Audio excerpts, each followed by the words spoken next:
जय हनुमान ज्ञान गुण सागर, जय कपीस तिहुँ लोक उजागर। जय श्री राम।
दुष्ट असुर, अश्व की नहीं, अब तुम्हारी जीवन लीला समाप्त होगी।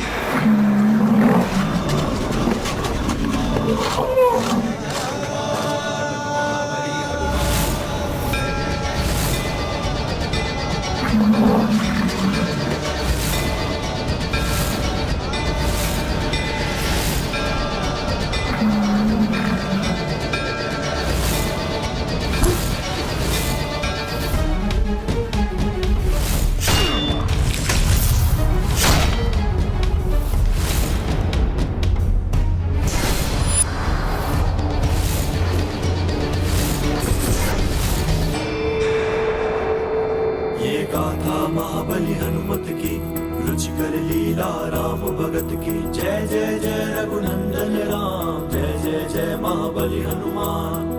पंच रूप पवन सुत धारे, पांचहु दानव क्षण में संहारे। जब सहाय बलि हनुमाना, राम काज में को व्यवधाना। ये गाथा महाबली हनुमत की, रुचिकर लीला राम भगत की। जय जय जय रघुनंदन राम, जय जय जय महाबली हनुमान। जय जय जय रघुनंदन राम, जय जय जय महाबली हनुमान।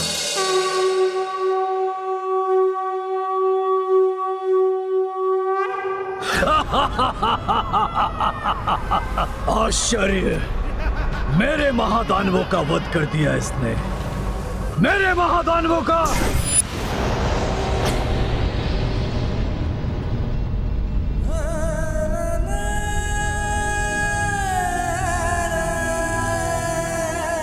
प्रभु श्री राम के अनन्य भक्त हनुमान, हमसे बड़ी भूल हुई है, हमें क्षमा कर दीजिए। इससे पूर्व कि कोई और अनिष्ट घट जाए या हमारी बुद्धि को कोई फिर से प्रभावित करे, आप श्री राम के कार्य हेतु इस अश्व को ले जाइए हनुमान जी। इसमें आप दोनों का कोई दोष नहीं है, ये सब राक्षस निकुंभ ने किया है। संसार में अधर्म का विनाश करने के लिए अपनी माया से वो सबके विचारों को दूषित करने का प्रयास कर रहा है। सत्य है हनुमान जी, आपने हम दोनों भ्राताओं को अधर्म करने से बचा लिया। उस आसुरी शक्ति से हमारी रक्षा करने के लिए आपको शत शत नमन हनुमान जी। मेरी तो इच्छा है कि मैं जगत के सभी मनुष्यों को ऐसी आसुरी शक्तियों से रक्षित कर सकूं।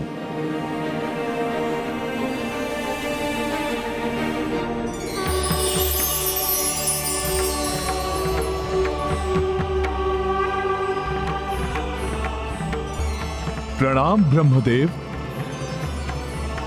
हनुमान, तुम तो सदैव से ही सबके संकट मोचन रहे हो। तुम्हारी इच्छा अवश्य पूर्ण होगी। मैं सृष्टिकर्ता ब्रह्मा ये विधान करता हूं कि अब से जिस भी घर एवं नगर के द्वार पर श्री राम का नाम लिखा होगा एवं तुम्हारे पंचमुखी रूप की प्रतिमा होगी, वहां कोई भी बुरी शक्ति या राक्षसी सोच प्रवेश नहीं कर पाएगी और तुम्हारी पंचमुखी प्रतिमा घर की 5 दिशाओं से रक्षा भी करेगी।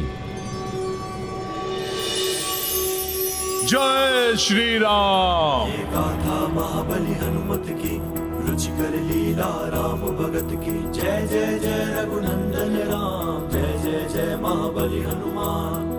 ब्रह्मा दिए हनुमत आसीसा, पंचमुखी महिमा हो विशेषा। नारायणपुर घर घर उभरा, पंचमुखी हनुमान का चित्रा। तत्पश्चात कपि सुनो भाई, अश्व हथेली लिए चढ़ाई। जन जन अरु राजा परनामा, उड़ चले अवध दिशा हनुमाना। ये गाथा महाबली हनुमत की, रुचिकर लीला राम भगत की। जय जय जय रघुनंदन राम, जय जय जय महाबली हनुमान।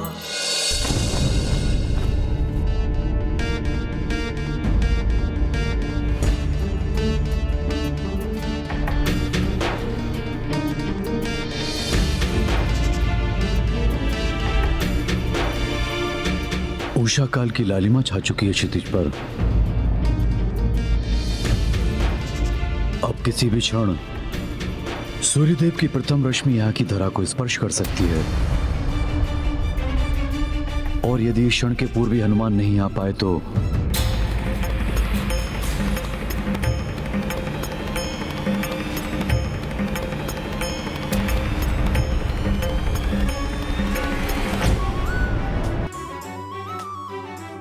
हनुमान आ गए।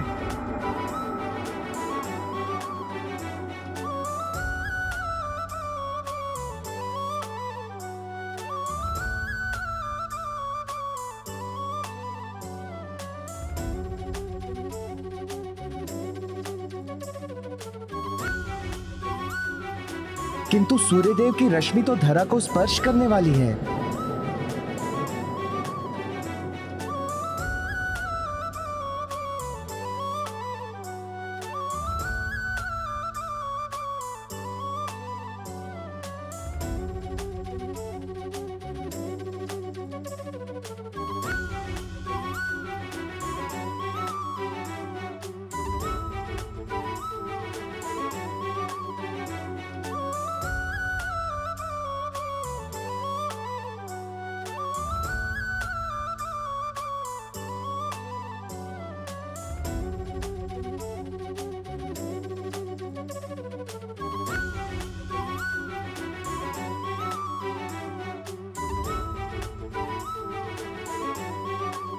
प्रणाम गुरुदेव वशिष्ठ।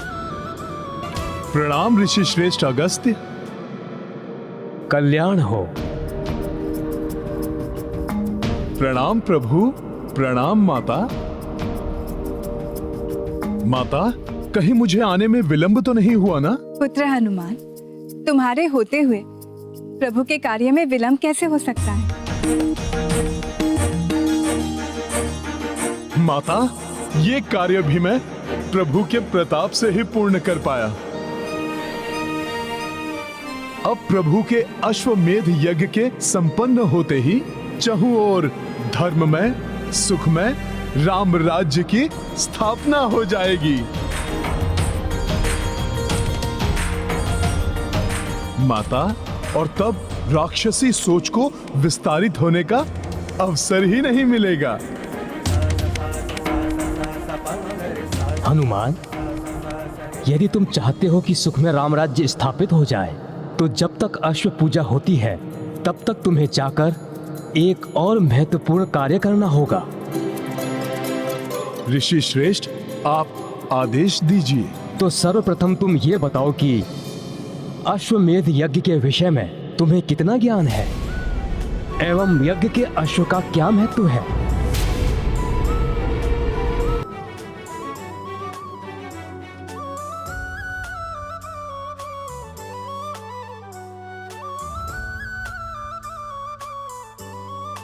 ऋषिवर, जहां तक मुझे ज्ञात है, राजा अपने साम्राज्य एवं प्रभुत्व को विस्तारित करता है। अश्व जिस राज्य से होकर निकलता है, उस राज्य के राजा को यज्ञ करने वाले राजा की अधीनता स्वीकार करनी होती है।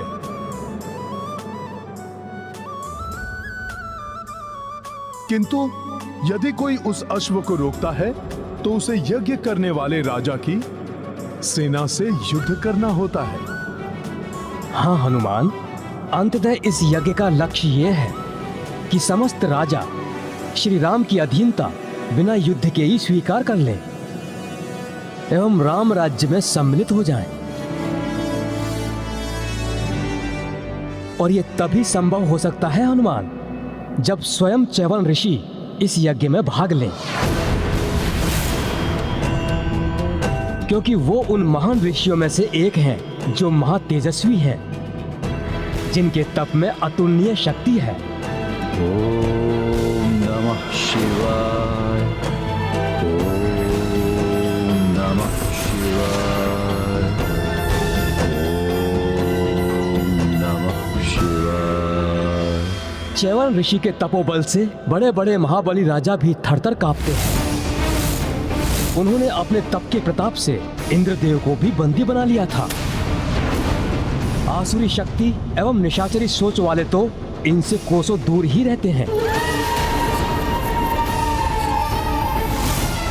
इस प्रकार श्री राम एवं तुम्हारे नाम के साथ ऋषि च्यवन का नाम मात्र जुड़ जाने से ही उनके तप का सम्मान करते हुए अनेकों भूपाल अश्व को नहीं रोकेंगे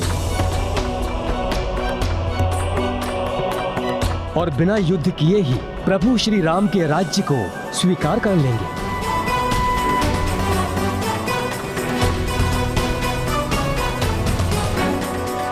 परंतु ऋषि च्यवन सरयू किनारे तप कर रहे हैं, शीघ्र कुपित हो जाते हैं वो।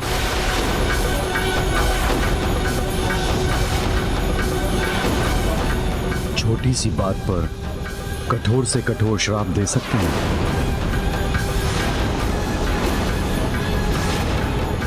उन्हें यज्ञ के लिए यहां ला पाना लगभग असंभव ही है हनुमान।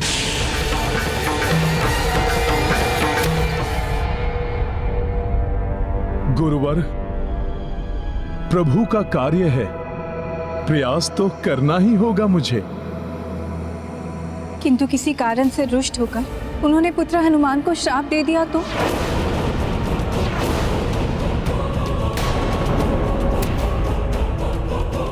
माता, आप चिंता मत कीजिए, मैं ऐसा नहीं होने दूंगा। यदि माता ऐसा कुछ हुआ तो भी मैं प्रभु का नाम लेकर उनके श्राप को भी आशीर्वाद समझकर मैं ग्रहण कर लूंगा।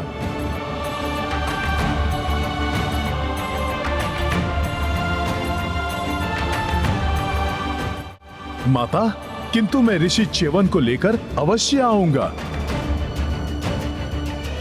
कार्य कितना भी जटिल हो, किंतु बिना किसी संकट के समय रहते यदि वो कार्य कोई कर सकता है तो वो मात्र हनुमान ही है।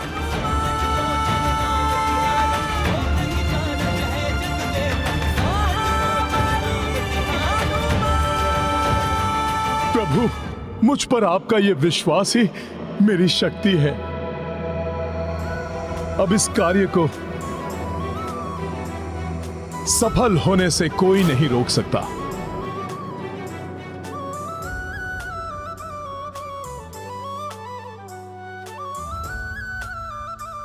प्रभु, आप बस मुझे आज्ञा दीजिए। सफल मनोरथ बाबा।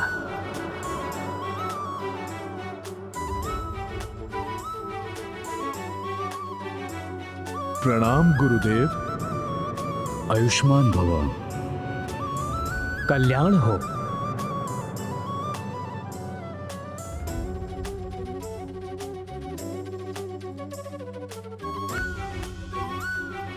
जय श्री राम।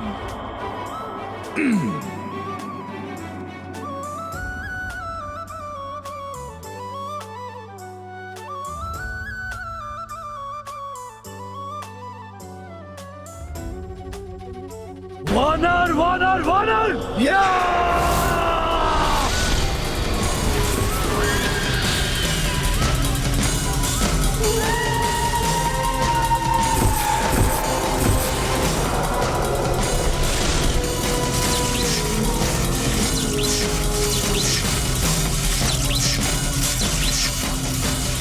ये वानर ही मेरी राह का रोड़ा है।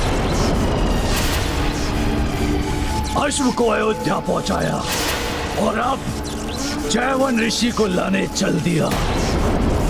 नहीं, चैवन ऋषि के आने का अर्थ है राम राज्य की शीघ्र स्थापना।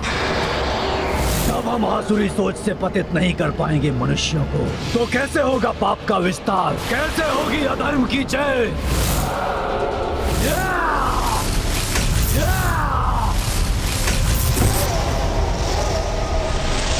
यज्ञ को किसी भी मूल्य पर सफल नहीं होने दूंगा मैं। विघ्न डालना होगा, विघ्न।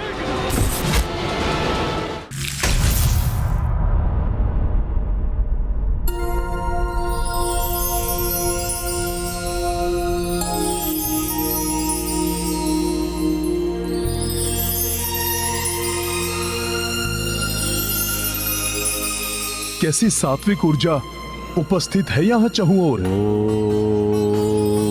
नमः शिवाय। सत्य ही कहा था ऋषिवर अगस्त्य ने। तप के तेज से यहाँ का संपूर्ण वातावरण शुद्ध, पवित्र एवं दिव्य बना हुआ है। ओम नमः शिवाय। च्यवन ऋषि भी आसपास ही कहीं होंगे।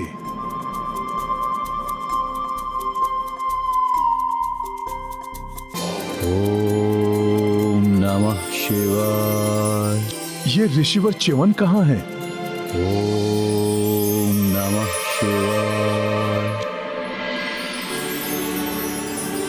ओम नमः शिवाय।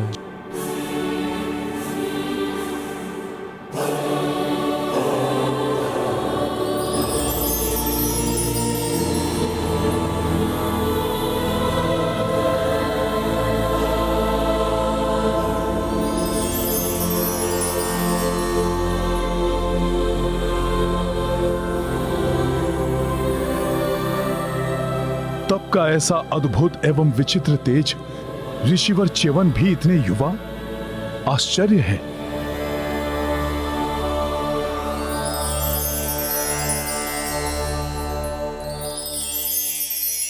ये क्या, बाहर से तो युवा है किंतु भीतर से वृद्धता भी झलक रही है। ये क्या पहेली है? ये कोई माया है या तप का तेज या फिर कुछ और? वहीं रुक जाओ और निकट जाने का साहस मत करना।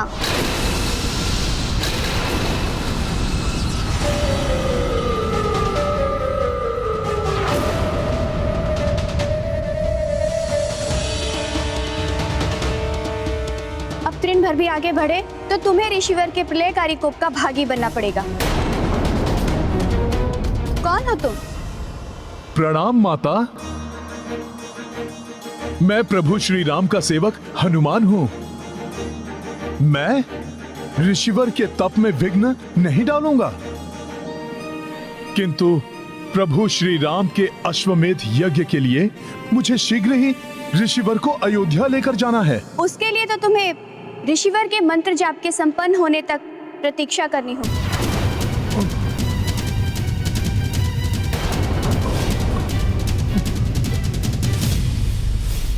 परंतु माता, प्रतीक्षा करूंगा तो अश्वमेध यज्ञ का मुहूर्त ही निकल जाएगा। हनुमान, प्रतीक्षा करने के अतिरिक्त तुम्हारे पास अन्य कोई विकल्प नहीं है।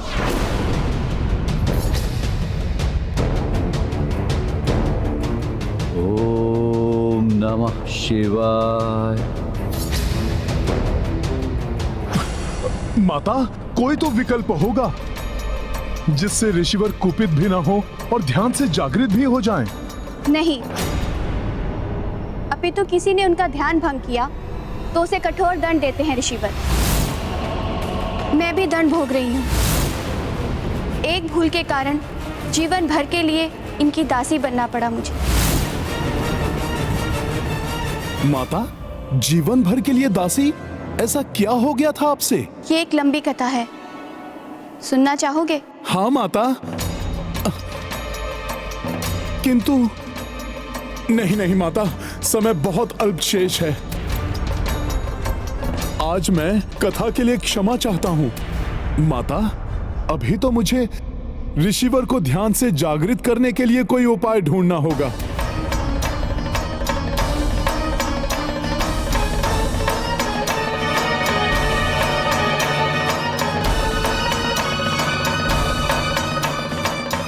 क्या हुआ हनुमान? तुम्हारे मन में कोई जिज्ञासा उठ रही है? जिज्ञासा तो है माता। सैकड़ों वर्षों से जिनके प्रताप के बारे में सुना है, वो देखने में इतनी कम आयु के हैं। देह से युवा प्रतीत हो रहे हैं माता, किंतु तपोबल किसी दृढ़ आयु समान ऋषि के जैसा है। इसकी भी कथा लंबी है, कहो तो सुनाऊं? माता, तब तो आप रहने दीजिए। अभी तो आप यही प्रार्थना कीजिए कि ऋषिवर को बिना कोपित किए ध्यान से जागृत करने का उपाय मिल जाए मुझे। ऋषिवर का ध्यान तो उनकी इच्छा से ही टूटेगा। उचित है कि तुम प्रतीक्षा करो और मुझे अपने कार्य करने दो।